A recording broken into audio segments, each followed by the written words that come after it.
अच्छा मुझे बताएं, आप में और इंजीनियर मोहम्मद अली मिर्जा में इख्तलाफ क्या है सर? क्यों इख्तलाफ होना, मेरा तो कोई इख्तलाफ नहीं। अल्लाह का बंदा, अल्लाह के काम कर रहा हूँ मैं, अल्लाह का फौजी मानता हूँ उसको।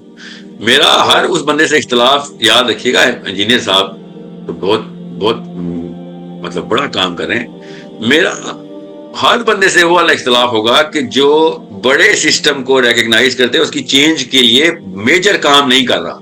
अगर वो बीच में कहीं पे भी एक्सेप्ट कर लेता है ना कि हाँ ये वाला सिस्टम एक्सेप्ट कर ले, चाहे वो इमरान खान हो, नवाज शरीफ हो, मुर्जा साहब हो, डॉक्टर इसरार हो, गांधी साहब हो, कोई भी हो। डॉक्टर इसरार का तो खैर इस जुमले में नाम लीजिए, वो तो काम ही बड़े सिस्टम के लिए कर रहे थे। तो आप फिर पार्टी टू द, देखिए मैं आपके सामने मिसाल देता हूं। अगर मैं आपसे कहता हूं ना कि वसीम अकरम जो है ना वो आउट स्विंग बहुत अच्छी करते थे, इन स्विंग शायद उनकी वीक हो। असल में ऐसा नहीं, वैसे मैं मिसाल दे रहा हूं, ठीक है। तो जैसे ही मैं वसीम अकरम साहब की स्विंग की बात और तारीफ करूंगा ना, जैसे ही आपके ज़हन मैंने क्रिकेट को एक्सेप्ट कर लिया हुआ। ठीक। अब बात हालांकि एक स्विंग की हो रही है, वो भी एक प्लेयर की स्विंग की बात हो रही है, मगर क्रिकेट एज अ होल एक कॉन्सेप्ट मैंने एक्सेप्ट कर लिया हुआ। बिल्कुल इसी तरीके से बड़े सिस्टम को एक्सेप्ट कराया जाता है साइकोलॉजी में, नफ्सियात के अंदर, कि आप बड़े सिस्टम के हक में बात नहीं कर रहे होते, मगर उसके अंदर एक सब क्लॉज को एक्सेप्ट कर रहे होते हैं। तो जब आप एक सब क्लॉज को एक्सेप्ट करते हैं, बच्चे समझते हैं हाँ बड़ा सिस्टम ठीक है, तो इसकी सब क्लॉज इसने ठीक बोल दिया ना। सो मैं इसलिए किसी भी बंदे के साथ मेरा जो इख्तलाफ है वो फलसफे का इख्तलाफ है। मेरा इख्तलाफ नाउज़ुबिल्लाह पर्सनल है। मैं तो मिलेगा तो माथा चूमेंगे इंजीनियर मोहम्मद अली मिर्जा का। मिर्जा साहब ने एक पॉडकास्ट में कहा कि साहिल अदीम साहब के मल्टीपल फेसेस हैं, बहुत से चेहरे हैं और वो झूठ बोलते हैं और बड़े डरपोक इंसान है। ये मिर्जा साहब को मैं सुन रहा था एक पॉडकास्ट में आपके बारे में इस तरह के ख्यालात, तो मैंने कहा शायद लगता है कि ये मोहब्बत पुरानी है। मिर्जा साहब मेरे खिलाफ कोई बात करते हैं तो उनका मैसेज ना हक नहीं हो जाता। और जो साहिल अदीम को हक में मानना कोई दलील थोड़ी है कि उनका काम दुरुस्त है। साहिल अदीम के खिलाफ कोई बात कर देने से या उसके हक में बात कर देने से उस बंदे की मैसेजिंग के ऊपर कोई फर्क नहीं आता। ये कोई उसूल नहीं है कि जो साहिल को सही मानेगा तो वो बंदा ठीक है। तो अगर उन्होंने कोई बात कर दी है कि मैं कोई, जो भी आपने 3 इल्जाम बताए हैं, उससे उनकी जो सही काम है उनके ऊपर कोई डेंट नहीं होना चाहिए। See, our job is to get people together rather than to separate people। और मैं चाह रहा हूं और मैं मानता हूं इस बात को कि जिस लेवल के ऊपर क्रिटिकल थिंकिंग उस बंदे ने सिखाई है यूथ को, इस और वो यूथ को जिन्होंने कभी किताबों के पास नहीं जाना था, उनकी तरह फॉलोइंग को चेक करें, they are not well exposed. वो he treads through a very ghetto side of the landscape। तो वो वाले लोगों तक मैं तो कभी भी नहीं पहुंच सकता था, और मेरा नहीं ख्याल कोई ऐसा बंदा पहुंच सकता है जो जिसके पास वो स्किल हो, जो जब तक कि वो स्किल ना हो जो मिर्जा साहब के पास है। तो उन्होंने अगर 3-4 बातें मेरे पे लगा दी हैं, कोई बात नहीं।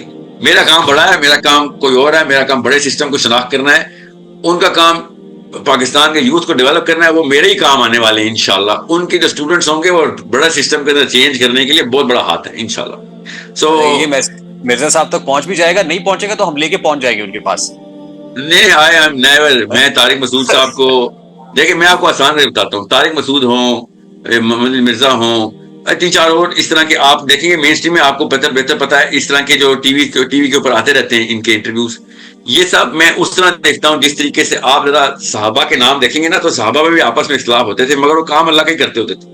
ठीक है, मैं ये नहीं कह रहा हूँ ये नाउज़ुबिल्लाह ये सहाबा के दर्जे पे, कोई ये बात ना समझे नाउज़ुबिल्लाह। मगर मेरे लिए इनका दर्जा ऐसा ही है क्योंकि ये अल्लाह के फौजी हैं, याद रखिएगा। ये अगर डांस, ड्रामा, एक्टिंग सीखे और किसी किस्म की कोई हरकत सिखाते, मैं खैर उनमें से भी निकाल लेता। ठीक है, मगर ये तो काम ही अल्लाह का करते हैं। इनके खिलाफ बात करना, वो भी टीवी के ऊपर आके, ये मेरे बस की बात नहीं। दूसरी बात, मैं छोटा करके आपको आंसर दे दूं, कोई ये ना समझे मैं सवाल के जवाब से भाग रहा हूं, कि एक शख्स जिसको ये ना पता हो कि उसके हुकूक क्या हैं, और वो पिस रहा हो और ये समझता हो कि जिसने उसका हक मारा है, ठीक है, उसके खिलाफ मैं क्या कर सकता हूं, और उसको यही ना पता हो कि उसका हक है कि उससे लड़ाई करे दूसरे से। ठीक है, तो आप उस बंदे के बारे में क्या राय रखेंगे? यार तुझे यही नहीं पता कि तेरे बेसिक हकूक हैं और तुम उसी के लिए नहीं बाहर निकल रहे हो। एहसान तो नहीं मांग रहे हो किसी से। मैं खवातीन से कहता हूं, आप एहसान नहीं मांग रही होती। जिस बंदे ने मेरा 4 साल 5 साल पुराना काम देखा है, सारा का सारा बिला नागा 5 साल, मैं तो बहुत ही खवातीन की हकूक की करता हूं। ठीक है, मेरे पे सबसे बड़ा एतराज होते ये थे कि बहुत बड़ा फेमिनिस्ट है। सो किसी एक क्लिप को देख के राय जिसने भी बनाई है, ठीक है, उस बंदे ने बहुत गलत काम किया और जहालत का ही काम किया, याद रखिएगा। ये साफ साफ सुथरी बात है। अब दूसरी बात, जब अल्लाह ने कुरान में किसी को जाहिल कहा हो, मेरे नबी सल्लल्लाहु अलैहि वसल्लम की हदीस बेशतर है, मैं आपको बता देता हूँ, जिसने इल्म की तरफ सफर किया वो आलिम हो गया, जिसने जहालत की तरफ तवज्जो की वो जाहिल ही हुआ। ये जाहिल कह देना गाली नहीं होती। मेरे कुरान में लोगों को कहा गया, मेरे नबी सल्लल्लाहु अलैहि वसल्लम की हदीस है। ये पाकिस्तान में अगर किसी को गाली बना दिया जाएगा तो मैं इस्लाम का लिटरेचर तो नहीं डिवोर्स करूंगा ना उससे। इतनी कोई बड़ी साइंस नहीं थी। इसलिए मैं अपने किसी मैसेज के ऊपर तब तक शर्मिंदा नहीं होऊंगा जब तक कि मैं अपने नबी के स्टेंसर से मुझे ये गलती नहीं मिलेगी। मेरे नबी के स्टेंसर से गलती नहीं मिल रही, I am going to keep propagating the fact कि मेरी बच्चियों को सिखाया जाए कि उनके हकूक क्या है।